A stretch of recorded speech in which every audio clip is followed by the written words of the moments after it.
সুপ্রিয় শিক্ষার্থী, শুভ দুপুর।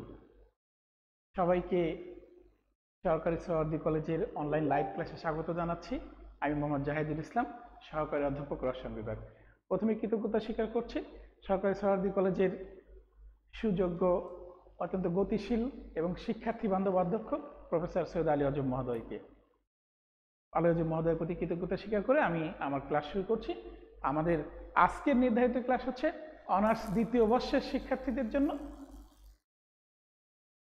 সুপ্রিয় শিক্ষার্থী, যারা অনার্স দ্বিতীয় বর্ষের শিক্ষার্থীরা যারা আমার এই ক্লাস দেখছো, তারা দেখো যে আমার কথা ঠিকমতো শোনা যায় কিনা এবং ভিডিওটা ঠিকমতো দেখা যাচ্ছে কিনা। তোমাদের কোনো সমস্যা হলে, বুঝতে কোনো সমস্যা, সরাসরি প্রশ্ন করা থাকলে তোমরা আমাদের কমেন্ট বক্সে কমেন্ট করে আমাদের জানিয়ে দাও। আমি লাইভ ক্লাসে তোমাদের প্রশ্নের উত্তর দিয়ে যাব। ধন্যবাদ সবাইকে। আমরা অর্গানিক কেমিস্ট্রি 2 অর্থাৎ অনার্স দ্বিতীয় বর্ষের অর্গানিক কেমিস্ট্রি 2, আজকে অর্গানিক কেমিস্ট্রি প্রথম ক্লাস। আমাদের আরেকজন প্রভাষক আছেন সরার আলম আকন, তিনি তোমাদের আরেকটি ইনঅর্গানিক অথবা ফিজিক্যাল কেমিস্ট্রি পড়িয়ে দেবেন। আমি তোমাদের অর্গানিক কেমিস্ট্রি শুরু করলাম। তাহলে অর্গানিক অ্যাসিডস অ্যান্ড বেস, এটা নিয়ে আমরা আলোচনা করব। এইখানে মূলত বিষয়টা হচ্ছে যে এই যে জৈব অ্যাসিড এবং বেস, অ্যাসিড এবং ক্ষার যেগুলো আছে, তার শক্তিমাত্রা নিয়ে আমাদের চিন্তা করতে হবে যে কোন অ্যাসিড বেশি শক্তিশালী, কোনটা একটু কম শক্তিশালী। এই যে শক্তিমাত্রার তুলনা, এই তুলনাগুলোই হচ্ছে এই অর্গানিক অ্যাসিড অ্যান্ড বেসের যে মূল বিষয়। এবং সেই তুলনাগুলো পড়তে গিয়ে আমাদেরকে পড়তে হবে কি পড়তে হবে। প্রথমে অ্যাসিড বেস তো আমাদের চিনতে হবে, তাহলে অ্যাসিড আর বেসের সংজ্ঞাগুলো পড়তে হবে। আর পড়তে হবে যে কোন কোন ইফেক্ট এই যে অ্যাসিডিটি এবং বেসিসিটির যে শক্তি মাত্রাকে প্রভাবিত করে, কোন কোন ইফেক্টগুলো, কোন কোন নিয়ামকগুলো, সেই নিয়ামকগুলো নিয়ে আমরা একটু আলোচনা করব। তাহলে প্রিয় শিক্ষার্থী, আমরা প্রথমেই চলে যাই যে অ্যাসিড এবং বেস কি। আমরা কয়েকটি মতবাদ দেখাবো, তোমরা ইতিমধ্যে এই বিষয়গুলো জানো। কারণ হচ্ছে যে তোমরা একদম ইন্টারমিডিয়েট থেকে শুরু করে বিভিন্ন সময় তোমরা অ্যাসিড কি, বেস কি, এগুলো পড়ে আসছো। তাহলে আমরা আরহেনিয়াস মতবাদ দিয়ে শুরু করি।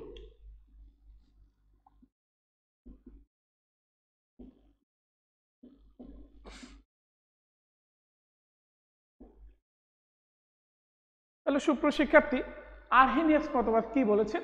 বিজ্ঞানী আরহেনিয়াস বলেছেন যে সকল যৌগ জলীয় দ্রবণে হাইড্রোজেন আয়ন দান করে তাদেরকে অ্যাসিড বলা হয়। যেমন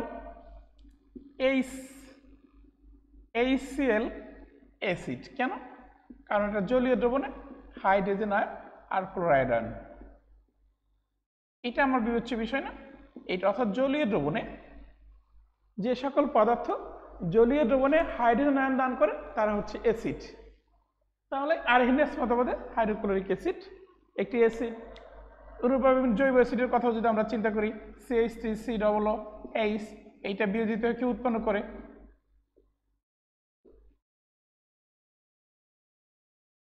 এই যে হাইড্রোজেন আয়ন উৎপন্ন করলো। তাহলে এই যে জলীয় দ্রবণে, তাহলে অ্যাসিডের সংজ্ঞাটা কি? যারা জলীয় দ্রবণে যারা হাইড্রোজেন আয়ন প্রদান করে তাদেরকে আমরা কি বলবো? অ্যাসিড বলবো। তাহলে আমরা অ্যাসিড চিনলাম। তাহলে ক্ষার আমরা কাদেরকে বলবো? তাহলে ক্ষার হচ্ছে কি জলীয় দ্রবণে, এই যে জলীয় দ্রবণে তারা কি করবে? এই জলীয় দ্রবণে তারা হাইড্রক্সিল আয়ন প্রদান করবে, এই হাইড্রক্সিল আয়ন প্রদান করবে। তাহলে ক্লিয়ার? তাহলে আমরা সংজ্ঞাটা যদি বলি, তোমরা একটু লিখে নাও যে সকল পদার্থ জলীয় দ্রবণে বিয়োজিত হয়ে হাইড্রোজেন আয়ন প্রদান করে তাদেরকে আমরা কি বলবো? অ্যাসিড বলবো। আর যে সকল পদার্থ জলীয় দ্রবণে বিয়োজিত হয়ে হাইড্রক্সিল আয়ন প্রদান করে তাদেরকে আমরা কি বলবো? ক্ষার বলবো। তাহলে আমরা অ্যাসিড এবং ক্ষার, কিন্তু এই যে আরহেনিয়াস মতবাদের মূল লিমিটেশনটা কোথায়? কারণ জলীয় দ্রবণ ব্যতীত কিন্তু তারা অ্যাসিড ক্ষার ব্যাখ্যা করতে পারে না। এটা আমরা তো তোমাদের যেমন ফার্স্ট ইয়ারে যেমন ইনঅর্গানিকে অ্যাসিড বেস আছে, সেখানে এই লিমিটেশনগুলা আরো ডিটেলস পড়ানো হচ্ছে। আমরা শুধু অ্যাসিডগুলো চিনে যাব। তাহলে এই যে আরহেনিয়াস মতবাদ, তাহলে তারা কি করতে পারে না? যাদের অনত হাইড্রোজেনই নেই কিন্তু তারাও তো অ্যাসিড। আবার অনেকেই আছে জলীয় দ্রবণে হাইড্রোজেন প্রদান করে না, তারাও অ্যাসিড। সেই বিষয়ে কোনো ব্যাখ্যা কিন্তু আরহেনিয়াস মতবাদ। অর্থাৎ আরহেনিয়াস মতবাদ শুধুমাত্র জলীয় দ্রবণ ডিপেন্ডেন্ট, অর্থাৎ শুধুমাত্র জলীয় দ্রবণে অ্যাসিড ক্ষার ব্যাখ্যা করতে পারে। এর বাইরে আরহেনিয়াস মতবাদ ব্যাখ্যা করতে, অ্যাসিড বেস ব্যাখ্যা করতে পারে না। তাহলে আরহেনিয়াস মতবাদ আমরা এই পর্যন্তই রাখি। সুপ্রিয় শিক্ষার্থী, তোমরা একটু ইনঅর্গানিক বই থেকেও এটা ডিটেলস আরও পড়তে পারো, যে আরহেনিয়াস মতবাদে অ্যাসিড, আরহেনিয়াস মতবাদের সাফল্য, আরহেনিয়াস মতবাদের লিমিটেশন, এখানে যতটুকু লাগবে ততটুকু কিন্তু আমি তোমাদেরকে এখন বুঝিয়ে দিলাম। তাহলে এর পরবর্তী মতবাদটা কোনটি? আমরা এরপর একটু প্রোটনীয় মতবাদ নিয়ে কথা বলি।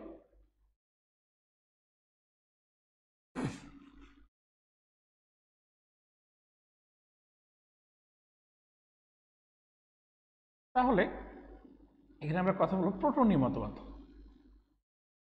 প্রোটনীয়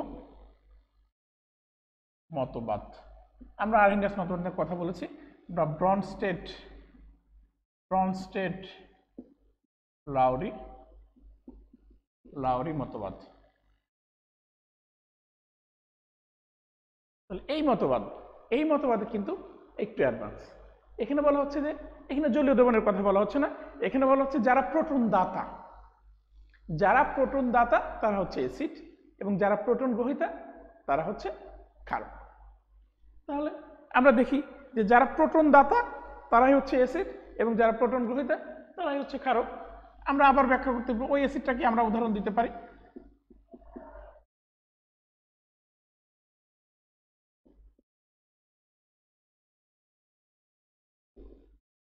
তাহলে এটা প্রোটন দাতা। অনুরূপভাবে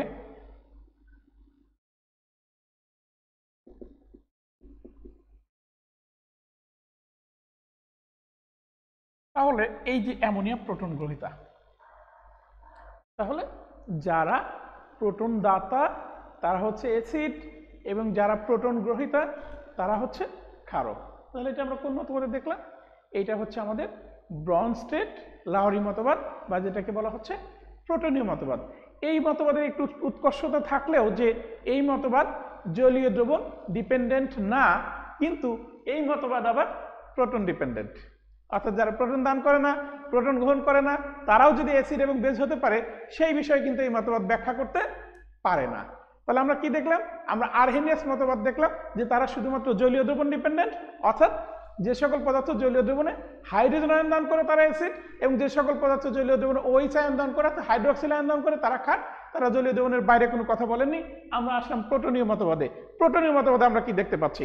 প্রিয় শিক্ষার্থী, আমরা দেখতে পাচ্ছি যে প্রোটনীয় মতবাদে শুধুমাত্র প্রোটন ডিপেন্ডেন্ট, অর্থাৎ যে সকল যৌগ প্রোটন দান করবে, এখানে জলীয় দ্রবণের কোনো বিষয় না, যে সকল যৌগ প্রোটন দান করবে তারা হচ্ছে কি? তারা হচ্ছে অ্যাসিড, এবং যারা সেই প্রোটনটা গ্রহণ করবে তারা হচ্ছে ক্ষার। আমরা আরো আগাবো, কিন্তু এই যে অ্যাসিড বা ক্ষারের শক্তিমাত্রা যখন আমরা বলবো, এই যে আমরা বলছি যে সকল অ্যাসিড প্রোটন দান করতে পারে, এই প্রোটন দান করার পরে তার যে অবস্থা হবে, সেই অবস্থার যে স্ট্যাবিলিটি, সেই স্ট্যাবিলিটি বিষয়টা নিয়ে আমরা আলোচনা করব। কারণ প্রোটন দান করার পর যে স্পেসিস আমাদের উৎপন্ন হবে, যে অ্যানায়ন উৎপন্ন হবে, তার স্ট্যাবিলিটি যদি বেশি হয় তাহলে ওই অ্যাসিডটা শক্তিশালী হবে।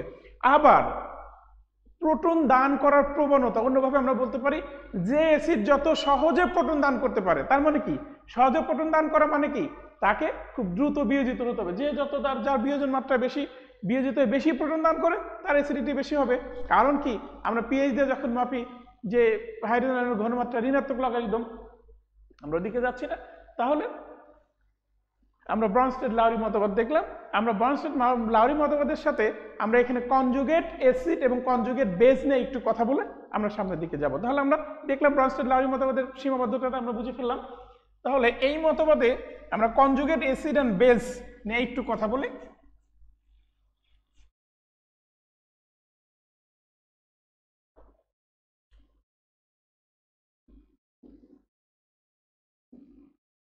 কনজুগেট বেস নিয়ে যদি আমরা বলি, কোনো অ্যাসিড হতে একটি প্রোটন অপসারণের পর যা অবশিষ্ট থাকে, আমরা যদি সহজ ভাষায় বলি যে একটা, ধরো এই যে এইটা একটা অ্যাসিড, এইটা প্রোটন, এটা অপসারণের পর এখানে যা অবশিষ্ট থাকবে সেটাই হচ্ছে ওই অ্যাসিডের কনজুগেট বেস। যেমন আমরা যদি এটা চিন্তা করি যে এই যে ইথানোয়িক অ্যাসিডের কথা যদি আমরা চিন্তা করি, তাহলে এটা কি হবে? তাহলে এই যে আমার ইথানোয়িক অ্যাসিড, এইটার কনজুগেট বেস হচ্ছে এইটা, কনজুগেট বেস। তাহলে এই অ্যাসিডের কনজুগেট বেস হচ্ছে এটা। তাহলে আমরা এখানে কি দেখলাম যে একটা অ্যাসিড থেকে একটা প্রোটন অপসারণের পর যে ঋণাত্মক প্রজাতি অর্থাৎ ঋণাত্মক আয়ন উৎপন্ন হয়েছে সেটাকে আমরা কি বলছি এখানে কনজুগেট বেজ। এখন এই কনজুগেট বেজের স্ট্যাবিলিটির উপর আমার এই অ্যাসিডটির অ্যাসিডিটি বা অ্যাসিডটির শক্তিমাত্রা নির্ভর করে। অ্যাসিডিটি বেশি না কম সেটা নির্ভর করবে আমার এই কনজুগেট বেজের স্ট্যাবিলিটির উপর। কনজুগেট বেজের স্ট্যাবিলিটি যদি বেশি হয় তাহলে ওই অ্যাসিড কি হবে তীব্র হবে। তাহলে আমরা দেখি কনজুগেট অ্যাসিড, এবার দেখি কনজুগেট অ্যাসিড দেখি। যেমন আমরা তো দেখেছি যে অ্যামোনিয়া ক্ষার কোন মতবাদে, আমরা কোন মতবাদ পড়াচ্ছি ব্রনস্টেড-লাউরি মতবাদ। এই মতবাদে কিন্তু অ্যামোনিয়া ক্ষার। কেন ক্ষারক? কেন সে একটা প্রোটন গ্রহণ করছে। আমরা তো দেখলাম যে প্রোটন গ্রহণ করতে পারে তাহলে সে ক্ষারক।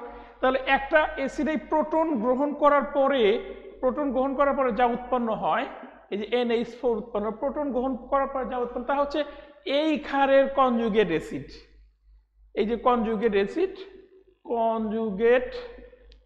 অ্যাসিড। তাহলে এখন কথা হচ্ছে যে অ্যামোনিয়ার কনজুগেট অ্যাসিড কোনটি? Ammonium ion. আবার আমাদের এই যে ইথানোয়িক অ্যাসিড বা অ্যাসিটিক অ্যাসিড এর কনজুগেট বেস কোনটা? Acetate ion.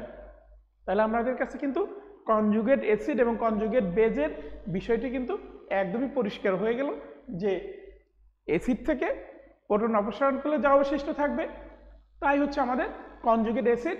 আর ক্ষারের সাথে একটি প্রোটন সংযুক্ত হলে যে ধনাত্মক চার্জযুক্ত প্রজাতি উৎপন্ন হয় সেটাকে আমরা বলছি কনজুগেট অ্যাসিড। তাহলে অ্যাসিডের হবে কনজুগেট বেজ আর বেজের হবে কনজুগেট অ্যাসিড। তাহলে আশা করি বিষয়টা তোমাদের কাছে একদম ক্লিয়ার হয়ে গেছে। তাহলে আমরা দেখব যে আর একটি মতবাদ আমরা দেখব, দেখার পরে আমরা চলে যাব অ্যাসিড বেজের শক্তিমাত্রার উপর এবং সেই শক্তিমাত্রা কোন কোন নিয়ামক দ্বারা প্রভাবিত হয় সেই নিয়ামকগুলোর বিষয়ে আমাদের চলে যেতে হবে। প্রিয় শিক্ষার্থী, আশা করি তোমরা বুঝতে পেরেছ। তবে এখানে এই মতবাদে কিন্তু পানি উভধর্মী যৌগ। এই মতবাদে পানি উভধর্মী যৌগ, কারণ পানি কিন্তু একই সাথে এখানে প্রোটন দানও করতে পারে, প্রোটন গ্রহণও করতে পারে। আমি দেখাচ্ছি তোমাদের।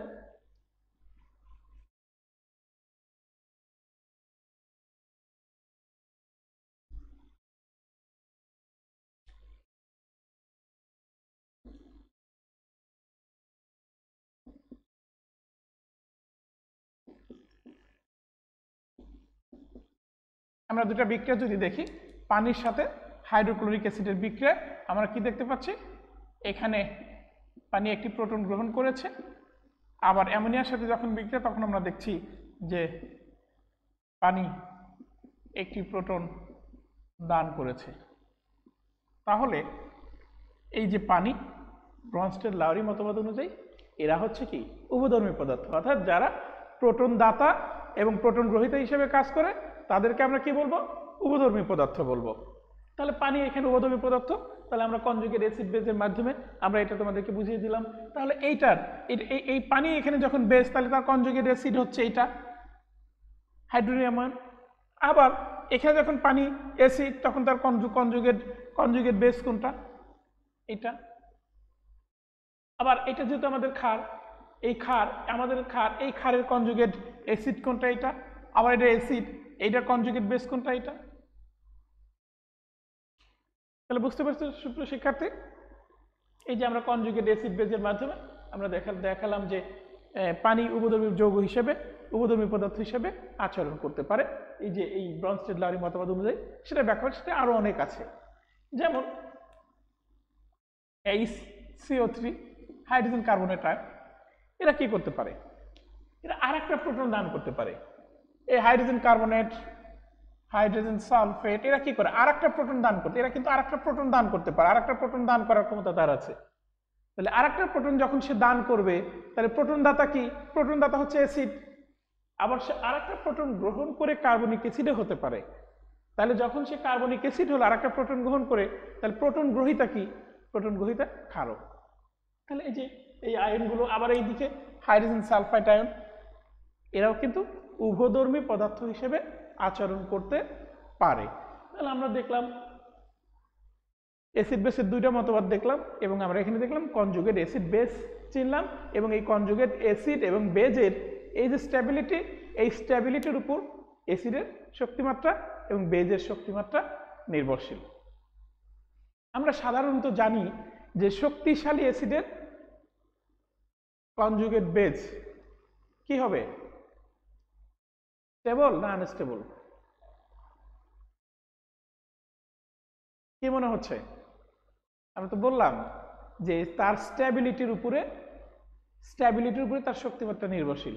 তাহলে যে অ্যাসিডের কনজুগেট বেজের স্ট্যাবিলিটি যত বেশি হবে, ওই অ্যাসিড তত বেশি শক্তিশালী। আমরা সেটা দেখাবো। তার আগে আমরা অ্যাসিড বেজে বিজ্ঞানী জিএন লুই একটি মতবাদ দিয়েছেন, ইলেকট্রনীয় মতবাদ যেটাকে আমরা বলি। তাহলে আমরা দেখলাম যে এই যে ব্রনস্টেড লাউরি মতবাদ প্রোটন ডিপেন্ডেন্ট। আমরা এবার আসি জিএন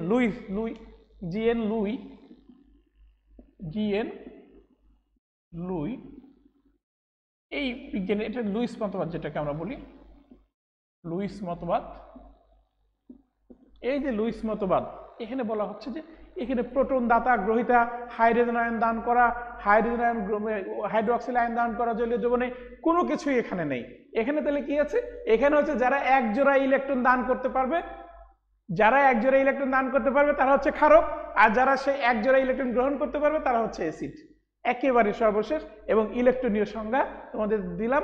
এবং এইটার সাহায্যে আবার অ্যাসিড বেজের শক্তিমাত্রা, বিশেষ করে বেজের শক্তিমাত্রা নির্ণয়ের ক্ষেত্রে এই মতবাদটা বেশ উপযোগী। যখন আমরা চিন্তা করবো অ্যামিনের আমরা যখন ক্ষারকত্ব চিন্তা করবো 1 ডিগ্রি 2 ডিগ্রি 3 ডিগ্রি বা অ্যামোনিয়ার বা ফিনাইল অ্যামিন, তখন কিন্তু আমাদের লাগবে যে এই মুক্ত জোড় ইলেকট্রন দান করার প্রবণতা যার যত বেশি, ওইটা তত বেশি ক্ষারক।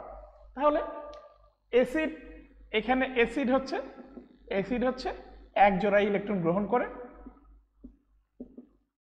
এক জোড়া ইলেকট্রন গ্রহণ করতে সক্ষম,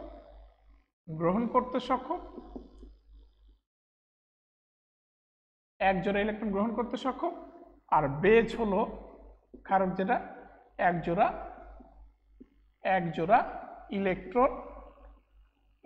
ইলেকট্রন দান করতে সক্ষম।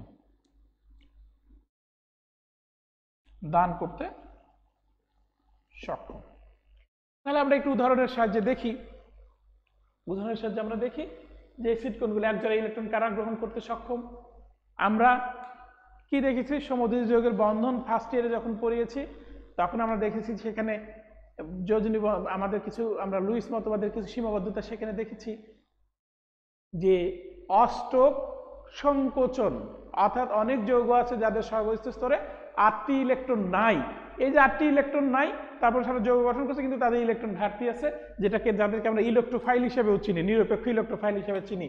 আমরা এই যে AlCl3 এদেরকে কিন্তু আমরা নিরপেক্ষ ইলেকট্রোফাইল হিসেবে চিনি। তারপর BF3 এদেরকে আমরা নিরপেক্ষ ইলেকট্রোফাইল হিসেবে চিনি। তারপরে আমাদের এই যে পজিটিভ আয়ন যেগুলো আছে তারা কিন্তু লুইস অ্যাসিড হিসেবে কাজ করবে। অর্থাৎ কেন পজিটিভ আয়নগুলো লুইস অ্যাসিড হিসেবে কাজ করবে? কারণ হচ্ছে তারা এক জোড়া ইলেকট্রন গ্রহণ করতে সক্ষম। এইখানে কিন্তু আগের সংজ্ঞা দুটোর যে লিমিটেশনগুলো ছিল সেই লিমিটেশন কিন্তু অনেকাংশে দূর হয়ে গেছে। কারণ এই সংজ্ঞায় কিন্তু তারা জলীয় দ্রবণ ডিপেন্ডেন্ট না, তারা প্রোটন ডিপেন্ডেন্ট না, তারা হচ্ছে ইলেকট্রন ডিপেন্ডেন্ট। অর্থাৎ যারা এক জোড়া ইলেকট্রন গ্রহণ করতে পারবে তারা হচ্ছে অ্যাসিড, এবং যারা ওই এক জোড়া ইলেকট্রন দান করতে পারবে তারা হচ্ছে বেস। তাহলে বেস কারা? এই যে আমাদের অ্যামোনিয়া, এই নাইট্রোজেন পরমাণুতে মুক্ত জোড় ইলেকট্রন আছে, অ্যামিন 1 ডিগ্রি 2 ডিগ্রি সব অ্যামিনি হতে পারে। এই যে নাইট্রোজেন পরমাণুতে মুক্ত জোড় ইলেকট্রন আছে, অর্থাৎ এই যে অ্যামোনিয়া যে সকল যৌগ এক জোড়া ইলেকট্রন দান করতে পারে, যেমন অ্যামোনিয়ার এক জোড়া ইলেকট্রন আছে এবং সেই এক জোড়া ইলেকট্রন তারা দান করতে সক্ষম, তারা হচ্ছে, এই জন্য লুইস মতবাদে এরা হচ্ছে ক্ষারক। তবে এই যে মুক্ত জোড় ইলেকট্রন আছে, এই মুক্ত জোড় ইলেকট্রন দান করার প্রবণতা যার যত বেশি, সে তত শক্তিশালী ক্ষারক। যেমন এখানে যদি আমরা তুলনা করতে যাই যে এই নাইট্রোজেন অপেক্ষা এই নাইট্রোজেনের মুক্ত জোড় ইলেকট্রন দান করার প্রবণতা বেশি, কেন কেন অ্যামোনিয়া অপেক্ষা মিথাইল অ্যামিন বলি বা অ্যালকাইল অ্যামিনের মুক্ত জোড়ে ইলেকট্রন দান করার প্রবণতা বেশি? তার জন্য সেই বিষয় নির্ধারণ করার জন্য আমাদের কতিপয় নিয়ামক আছে। সেই নিয়ামকগুলো তোমাদেরকে ভালোভাবে পড়তে হবে এবং সেই নিয়ামকগুলো ব্যবহার করে আমরা অ্যাসিড এবং ক্ষারের শক্তিমাত্রা খুব সহজেই ব্যাখ্যা করতে পারবো।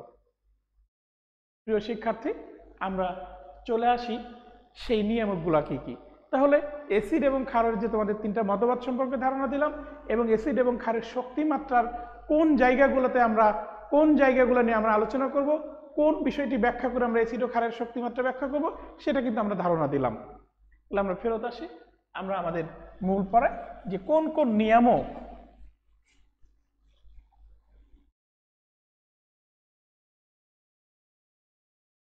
এবং এই অ্যাসিড ও ক্ষারের এই যে শক্তিমাত্রা ব্যাখ্যা করার জন্য আমাদের একটা বিষয় জানতে হবে যে electron displacement in a molecule.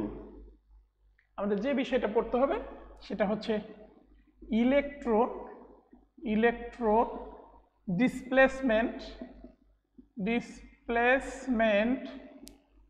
Displacement in a molecule. Electron displacement in a molecule, এখান থেকে আমরা কয়েকটি বিষয়, যেমন এখানে আমাদের থাকতে পারে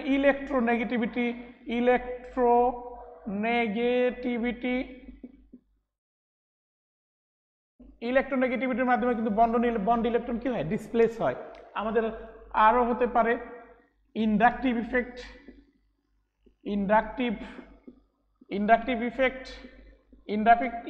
ইফেক্টের মাধ্যমে ইলেকট্রন ডিসপ্লেসমেন্ট হতে পারে।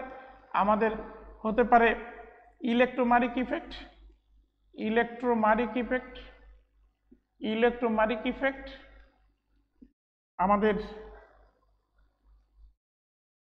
আমাদের আরো কি হতে পারে, মেসোমারিক বা রেজোনেন্স ইফেক্ট, আমরা যেটাকে বলি রেজোনেন্স ইফেক্ট। আমাদের আছে হাইপার কনজুগেশন,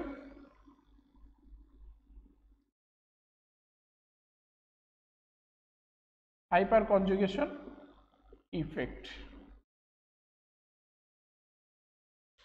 তাহলে এই যে ইলেকট্রন ডিসপ্লেসমেন্ট ইন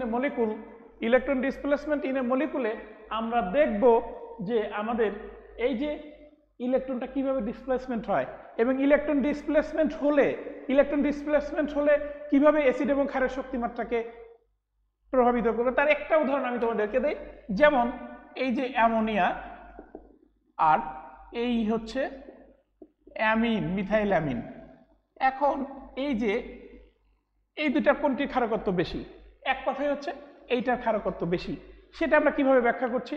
তাহলে সেটা ব্যাখ্যা করার জন্য আমাদের ইলেকট্রন ডিসপ্লেসমেন্টের কি ভূমিকা আছে। কারণ হচ্ছে কি, আমরা লুইস মতবাদে পড়েছি, এখানে দেখো অ্যামোনিয়া এবং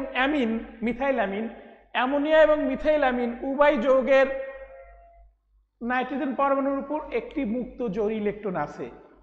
অতএব লুইস মতবাদে এরা ক্ষার, লুইস মতবাদের দুইটা যৌগই ক্ষারক। এখন কথা হলো কোনটির ক্ষারকত্ব বেশি, এই অ্যামোনিয়া না মিথাইল অ্যামিন? সেটার জন্য আমাকে নির্ধারণ করতে হবে যে এই মুক্ত জোড়ে ইলেকট্রন দান করার প্রবণতা যার যত বেশি সে তত শক্তিশালী ক্ষারক। এখন এই অ্যামোনিয়ার সাথে কিন্তু নাইট্রোজেনের সাথে কেউ যুক্ত নেই, আছে হাইড্রোজেন। এখানে কিন্তু অতিরিক্ত একটি আমাদের মিথাইল মূলক যুক্ত আছে। আর মিথাইল মূলকের এই সিগমা বন্ধনে যদি ইলেকট্রন ডিসপ্লেসমেন্ট ইফেক্ট থাকে, যদি ইলেকট্রন এই নাইট্রোজেন পরমাণুর দিকে পুশ করতে পারে, তাহলে কি হবে, নাইট্রোজেন পরমাণুর দিকে যখনই ইলেকট্রন পুশ করবে তখনই এই মুক্ত জোড় ইলেকট্রন, এখানে নাইট্রোজেন পরমাণুর চারপাশে ইলেকট্রন ঘনত্ব বৃদ্ধি পাবে। তার যখন ইলেকট্রন ঘনত্ব বৃদ্ধি পাবে তখন তার ইলেকট্রন দান করার প্রবণতা বৃদ্ধি পাবে। এই যে দান করার প্রবণতা কার থেকে বৃদ্ধি পেল? অ্যামোনিয়া থেকে। এইটা কিন্তু ইলেকট্রন দান করার প্রবণতা বৃদ্ধি পেল, তখন কিন্তু এইটার ক্ষারকত্ব বেশি হবে। তাহলে এই যে ইলেকট্রন ডিসপ্লেসমেন্ট ইফেক্ট যেমন ক্ষারকত্বকে প্রভাবিত করে, তেমনি কিন্তু অ্যাসিডিটিকেও প্রভাবিত করে। যেমন আমরা দেখি, এই যে আমরা যদি এই HCOOH এইটা আমরা দেখি, এটা কি মিথানোয়িক অ্যাসিড। এটা যদি প্রোটন দান করে যদি কনজুগেট বেস হয়, তার গাঠনিক সংকেত কি হবে? গাঠনিক সংকেত হবে আমাদের এই রকম, এটা হবে আমাদের গাঠনিক সংকেত। এখন আর যদি ইথানোয়িক অ্যাসিড হয় তাহলে কিন্তু আমাদের গাঠনিক সংকেত হবে এইরকম। এইখানে খেয়াল করতে হবে, এইখানে যে আমাদের এই যে মিথানোয়িক অ্যাসিড, এইখানে কিন্তু এই দুটো অক্সিজেনের মধ্যে এই নেগেটিভ চার্জটা ডিসভার্স হতে পারে। ইলেকট্রন ডিসপার্সমেন্ট এরিয়া যেটা ইলেকট্রন সঞ্চালন যায় কিন্তু দুটো অক্সিজেনের মধ্যে, এখানেও দুটো অক্সিজেনের মধ্যে। কাজে এই কার্যকারীমূলকে কিন্তু কোনো বিষয় নাই, প্রভাবিত কোনো বিষয় নয়। এখানে এই ইলেকট্রন দুটারও চলাচলের জায়গা যতটুকু, এখানে এই নেগেটিভ চার্জেরও চলাচলের জায়গা ততটুকু। তাহলে এই অবস্থা থাকলে কিন্তু দুটো অ্যাসিডের শক্তিমাত্রা সমান হওয়ার কথা। কিন্তু এই যে ইলেকট্রন ডিসপ্লেসমেন্ট ইফেক্ট যখন এখানে থাকে, তখন সে কি করে, এই কার্বন পরমাণুর দিকে এই ইলেকট্রনটা ঠেলে দেয়, এই কার্বন পরমাণুর দিকে ইলেকট্রন পুশ করে। যখন এই কার্বন পরমাণুর দিকে ইলেকট্রন পুশ করে, তখন কি ঘটনা ঘটে, তখন তার এই ইলেকট্রন ডেনসিটি বেড়ে যায়। ইলেকট্রন ডেনসিটি যখন বেড়ে যাবে, তখন কি হবে, তার স্থায়িত্ব কমে যাবে, অর্থাৎ সুস্থিতি কমে যাবে। তাহলে সুস্থিতি যদি কমে যায়, এই যে সুস্থিতি যখন কমে যাবে, তখন কি হবে, কোনো কনজুগেট বেজের সুস্থিতি যদি কমে যায়, তাহলে ওই কনজুগেট বেজের অ্যাসিডটা হচ্ছে কম শক্তিশালী। তখন কিন্তু আমাদের এই ইথানোয়িক অ্যাসিড অপেক্ষা মিথানোয়িক অ্যাসিড কিন্তু যে বেশি শক্তিশালী, সেটা একটা বিষয়। আবার যদি এই কার্বনের সাথে যদি এমন কোনো পরমাণু যুক্ত থাকে যে ইলেকট্রনকে টেনে নিচ্ছে, নিজের দিকে টেনে নিচ্ছে, ডিসপ্লেসমেন্ট ইফেক্ট কিন্তু সেটাও কিন্তু ইলেকট্রন ডিসপ্লেসমেন্ট ইফেক্ট, ইলেকট্রনকে নিজের দিকে টেনে নিচ্ছে, তখনও কিন্তু কি হবে, তখন এই ইলেকট্রন ঘনত্ব আরো হ্রাস পাবে। তখন কি হবে, তখন আবার তার অ্যাসিডিটি বৃদ্ধি পাবে। ক্লোরো অ্যাসিডিক অ্যাসিড যদি আমরা চিন্তা করি বা ক্লোরিথানোয়িক অ্যাসিড, তখন এখানে হাইড্রোজেনের পরিবর্তে একটা ক্লোরিন যুক্ত থাকলে কি হবে, সে কিন্তু টেনে নিবে, ইলেকট্রন তুলে নিবে। তখন কি হবে, এখানে ইলেকট্রন ঘনত্বটা কমে যাবে। তাহলে আমরা অন্তত এটুকু বুঝতে পারলাম যে অ্যাসিড এবং বেজের শক্তিমাত্রার উপর কি আছে, ইলেকট্রন ডিসপ্লেসমেন্ট ইফেক্টের প্রভাব আছে। দেখি আজকে কতটুকু যেতে পারি আমরা। আমাদের ফার্স্ট ইলেকট্রন ডিসপ্লেসমেন্ট ইফেক্ট হচ্ছে আমাদের তড়িৎ ঋণাত্মকতা। তড়িৎ ঋণাত্মকতা, ইলেকট্রন ডিসপ্লেসমেন্ট ইফেক্ট, এইটা আমি তোমাদের পড়িয়েছি যে সমযোজী বন্ধনে আবদ্ধ এই যে বন্ধন জোড় ইলেকট্রন, সমযোজী বন্ধন কিভাবে গঠিত হয়, যখন দুটি পরমাণু কি করে, এক সমান সংখ্যক ইলেকট্রন সরবরাহ করে এবং সেটা নিজেদের মধ্যে সমানভাবে শেয়ার করে কি করে, বন্ধন গঠন করে, তখন যে বন্ধন গঠিত হয় সেটাকে আমরা কি বলবো, সমযোজী বন্ধন। এই যে সমযোজী বন্ধনের শেয়ারকৃত ইলেকট্রন জোড়কে কোনো একটি পরমাণু কর্তৃক নিজের দিকে টানার যে প্রবণতা, সেটাকে আমরা, অর্থাৎ এই যে বন্ধন জোড় ইলেকট্রন, দুইটা পরমাণু দুই পাশে যুক্ত আছে বন্ধন জোড় ইলেকট্রন, আর ওই বন্ধন জোড় ইলেকট্রন কোনো একটা পরমাণু কর্তৃক তার কাছে, অর্থাৎ মাঝখানে না থেকে দুইটা নিউক্লিয়াসের মধ্যে সমানভাবে শেয়ার হওয়ার কথা, কিন্তু কোনো একটি পরমাণু কি করছে, তার প্রভাবে তাকে নিজের দিকে টেনে রাখছে। এই যে নিজের দিকে টেনে রাখছে, এইটা হচ্ছে কি তড়িৎ ঋণাত্মকতা। তাহলে এই তড়িৎ ঋণাত্মকতারও প্রভাব আছে আমাদের। আমরা যখন অ্যাসিড বেসের শক্তিমাত্রা ব্যাখ্যা করব, তখন তড়িৎ ঋণাত্মকতার প্রভাব আমরা লক্ষ্য করব। আমাদের একটি গুরুত্বপূর্ণ বিষয়, তাহলে এটা আমরা মুছে দিই। আমরা এখানে কি পেলাম, আমরা 5 ধরনের ইফেক্ট পেলাম। ইলেকট্রোনেগেটিভিটি আমরা শেষ করেছি, আজকে ইন্ডাকটিভ ইফেক্ট আমরা দেখিয়ে দেবো, এবং আগামীকালের যে ক্লাস আছে সেই ক্লাসে কিন্তু আমি তোমাদেরকে বাকি যে 3টা ইফেক্ট, সেই 3টা ইফেক্ট দেখিয়ে আমরা অ্যাসিড এবং ক্ষারের শক্তিমাত্রা ব্যাখ্যা করব। তাহলে আমরা একটু আজকে ইন্ডাকটিভ ইফেক্ট নিয়ে আলোচনা করি।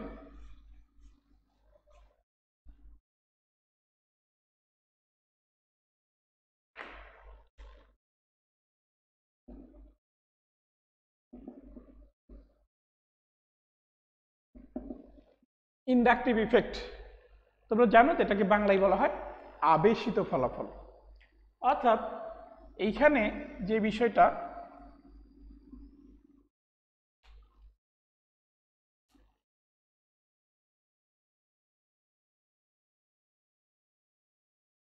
এই যে এখানে যদি আমরা ব্যাখ্যা করি, বিভিন্নভাবে এটার সংজ্ঞায়ন বিভিন্নভাবে করা যায়। তাহলে আমি মূল বিষয়টা বলি যে কার্বন শিকলের সাথে যুক্ত কোনো গ্রুপ, এই যে একটা গ্রুপ, কার্বন শিকলের সাথে যুক্ত কোনো গ্রুপের অভ্যন্তরীণ ইলেকট্রনিক মুভমেন্টের কারণে উক্ত গ্রুপের চারপাশে একটি চার্জ ফিল্ড তৈরি হয়। উক্ত গ্রুপের চারপাশে কি তৈরি হয়, একটি চার্জ ফিল্ড তৈরি হয়। এই যে চার্জ ফিল্ডটা তৈরি হলো, সেই চার্জ ফিল্ড কি করে, তার পার্শ্ববর্তী সিগমা বন্ধনে, তার সেই চার্জের আবেশে পার্শ্ববর্তী সিগমা বন্ধন কি হয়, পার্শ্ববর্তী সিগমা বন্ধনটি পোলারিত হয়, অর্থাৎ সিগমা বন্ধনের ইলেকট্রনের ডিসপ্লেসমেন্ট ঘটে। এবং এই ইন্ডাকটিভ ইফেক্ট কিন্তু সিগমা বন্ধন বরাবর কাজ করে, এখানে কোনো পাই বন্ধন নেই। সিগমা বন্ধনের ইলেকট্রনকে ডিসপ্লেস করে এবং সিগমা বন্ধন, এবং এই ইফেক্টটা কিন্তু স্থায়ী ইফেক্ট। তাহলে ধরলাম এই যে গ্রুপটা, এর চারপাশে একটি আমাদের নেগেটিভ চার্জ তৈরি হলো, অর্থাৎ কার্বন শিকলের সাথে যুক্ত কোনো গ্রুপের অভ্যন্তরীণ ইলেকট্রনিক মুভমেন্টের কারণে যদি উক্ত গ্রুপের চারপাশে একটি চার্জ ফিল্ড তৈরি হয়, এই যে একটা চার্জ ফিল্ড তৈরি হলো, তাহলে কি হবে, সেটা হলো আমাদের এই চার্জ তখন এই নেগেটিভ চার্জ যদি তৈরি হয় তখন সে কি করবে, নেগেটিভ চার্জের প্রভাবে এই বন্ধন ইলেকট্রন ধাক্কা খাবে, বিকর্ষণ করবে, তখন সে কি করবে, এইদিকে ইলেকট্রন ঠেলে দিবে। আবার যদি এরকম হয় যে কার্বন শিকলের সাথে যুক্ত গ্রুপের চারপাশে যদি আমাদের ধনাত্মক চার্জ ফিল্ড তৈরি হয়, ধনাত্মক চার্জ ফিল্ড তৈরি হয়, তখন সে কি করবে, এই ধনাত্মক চার্জ ফিল্ডের প্রভাবে এই সিগমা তার আবেশে এই সিগমা বন্ধনের ইলেকট্রন ওই গ্রুপের দিকে সরে যাবে, অর্থাৎ গ্রুপের দিকে সরে যাবে। অর্থাৎ এখানে কিন্তু দুই ধরনের পরমাণু বা গ্রুপ থাকে, একটা হচ্ছে ইলেকট্রন টানা গ্রুপ আর একটা হচ্ছে ইলেকট্রন উইথড্রয়িং গ্রুপ বা ইলেকট্রন টানা গ্রুপ বা উইথড্রয়িং গ্রুপ, আর একটা হচ্ছে ইলেকট্রন দাতা গ্রুপ। আমরা আরো সহজভাবে তোমাদের যদি ব্যাখ্যা করতে পারি, আরো সহজভাবে যদি তোমাদের বুঝাই, তাহলে এভাবে বলতে পারবো যে কার্বন শিকলের সাথে যদি এমন কোনো পরমাণু যুক্ত থাকে যার তড়িৎ ঋণাত্মকতা কার্বন অপেক্ষা কম বা কার্বন অপেক্ষা বেশি, তখন সে কি করবে, বন্ধন ইলেকট্রন কার্বন পরমাণু থেকে নিজের দিকে টেনে নিবে। এই যে নিজের দিকে টেনে নিচ্ছে, বন্ধন ইলেকট্রনকে নিজের দিকে টেনে নিচ্ছে, তখন এক ধরনের ইন্ডাকটিভ ইফেক্ট অর্থাৎ আবেশিত ফলাফল হবে। এবং আবার যদি এমন কোনো গ্রুপ থাকে যেটা কার্বন থেকে তার তড়িৎ ঋণাত্মকতা কম, তখন কার্বন পরমাণু সেই গ্রুপ থেকে ইলেকট্রন নিজের দিকে টেনে নিবে, তখন কি ধরনের ফলাফল হবে, তখন হবে আমাদের কি, তাহলে আমাদের এখানে দুই ধরনের ফলাফল হবে, একটা হচ্ছে ধনাত্মক আবেশী ফলাফল আর একটা হচ্ছে ঋণাত্মক আবেশী ফলাফল। অর্থাৎ যারা এই কার্বন থেকে ইলেকট্রন নিজের দিকে টেনে নিবে তারা হচ্ছে কি ঋণাত্মক আবেশী ফলাফল দেখাবে, আর যারা ইলেকট্রন দিবে অর্থাৎ কার্বন পরমাণু ইলেকট্রনটাকে টেনে নেবে, তখন সেটাকে বলা হবে কি ঋণাত্মক। তাহলে এটা ধনাত্মক আবেশী ফলাফল, আর আগেরটা কি বলছি, ঋণাত্মক আবেশী ফলাফল। অর্থাৎ দুই ধরনের আবেশী ফলাফল আমরা লক্ষ্য করব। তাহলে আমাদের কথা হচ্ছে যে কারা ধনাত্মক আবেশী ফলাফল দেখাবে এবং কারা ঋণাত্মক আবেশী ফলাফল দেখাবে। যেমন এই যে আমাদের ক্লোরিন ঋণাত্মক আবেশিক ফলাফল দেখাবে, এই যে আমাদের Na2 এগুলা ঋণাত্মক আবেশী ফলাফল দেখাবে। অর্থাৎ যাদের তড়িৎ ঋণাত্মকতা বেশি, কার্বন অপেক্ষা বেশি যেসব মৌলের, তারা যখন কার্বন শিকলে যুক্ত থাকে তখন তারা কি করবে, তারা ঋণাত্মক আবেশী ফলাফল দেখাবে। আর যারা এই যে অ্যালকাইল মূলক এরা কি করবে, এরা ধনাত্মক আবেশী ফলাফল দেখাবে, এরা হচ্ছে ধনাত্মক আবেশী ফলাফল দেখাবে। তাহলে এই যে চারটা ডিসপ্লেসমেন্ট ইফেক্টের একটা নিয়ে আমি প্রাথমিক ধারণা দিলাম। আজকে আমাদের পরবর্তী ক্লাসে আমরা কি করব, এই চারটা ডিসপ্লেসমেন্ট ইফেক্ট নিয়ে আলোচনা করব এবং সেই সাথে এই ইফেক্টগুলো কিভাবে আমাদের অ্যাসিডিটি এবং বেসিসিটিকে প্রভাবিত করে, তার শক্তিমাত্রাকে প্রভাবিত করে, সেই বিষয় নিয়ে আমরা আলোচনা করব। তাহলে আমি আবার বলছি, তাহলে এটার সংজ্ঞান তোমরা কিভাবে করবে, তোমাদের বই দেখো এরকম আছে যে কার্বন শিকলের প্রান্তে যদি এমন কোনো পরমাণু যুক্ত থাকে যার তড়িৎ ঋণাত্মকতা ওই কার্বন পরমাণু থেকে বেশি, তখন কি হবে, ওই পরমাণু বরাবর এই সিগমা বন্ধনের ইলেকট্রনের স্থানান্তর করবে, ওই পরমাণু বরাবর যে পরমাণুটার তড়িৎ ঋণাত্মকতা বেশি তার বরাবর সিগমা বন্ধনের তড়িৎ ঋণাত্মকতা কি করবে, স্থানান্তর করবে। ফলে কি হয়, সিগমা বন্ধনটা পোলারিত হলো। এই যে সিগমা বন্ধনটা পোলারিত হলো, তার প্রভাবটা পাশে কার্বন শিকলে 3 কার্বন পর্যন্ত বিস্তৃত থাকবে। তার প্রভাবটা অর্থাৎ এই যে এই কার্বনে যদি প্রভাবটা পড়ে, তাহলে এই কার্বন পর্যন্ত অর্থাৎ 3 কার্বন পর্যন্ত এই আবেশিত ফলাফলের প্রভাবটা বিস্তৃত থাকবে। এই যে 3 কার্বন পর্যন্ত বিস্তৃত থাকবে। এবং ঠিক অনুরূপভাবে ঋণাত্মক আবেশিক ফলাফল যখন হবে, অর্থাৎ যখন আবার কার্বন পরমাণুর সাথে এমন কোনো গ্রুপ যুক্ত থাকবে যখন কি হবে, তার তড়িৎ ঋণাত্মকতা কার্বন থেকে কম, তখন কার্বন পরমাণু সেই ইলেকট্রনকে নিজের দিকে টেনে নিল এবং সেই প্রভাবটাও তার পিছনে 3 কার্বন পর্যন্ত বিস্তৃত থাকবে। অর্থাৎ আবেশিত ফলাফল হচ্ছে 3 কার্বন পর্যন্ত বিস্তৃত। এটা হচ্ছে একটা সিগমা বন্ধনের ইলেকট্রনিক ইফেক্ট এবং এটা একটা স্থায়ী ইফেক্ট। তাহলে প্রিয় শিক্ষার্থী, তোমাদেরকে জানতে হবে এই গ্রুপ যে কারা আমরা দেখালাম, যে ধনাত্মক আবেশিক ফলাফল কারা দেখাচ্ছে এবং ঋণাত্মক আবেশিক ফলাফল কারা দেখাচ্ছে, এই বিষয়গুলো জেনে আমাদের অ্যাসিডের সাথে কোন গ্রুপগুলো যুক্ত থাকে সেটার উপর ভিত্তি করে আমরা অ্যাসিড বেজের শক্তিমাত্রা নির্ণয় করব। আজ আর নয়, তোমরা ভালো থাকো, সুস্থ থাকো, আগামীকাল আবার দেখা হবে। ধন্যবাদ সবাইকে।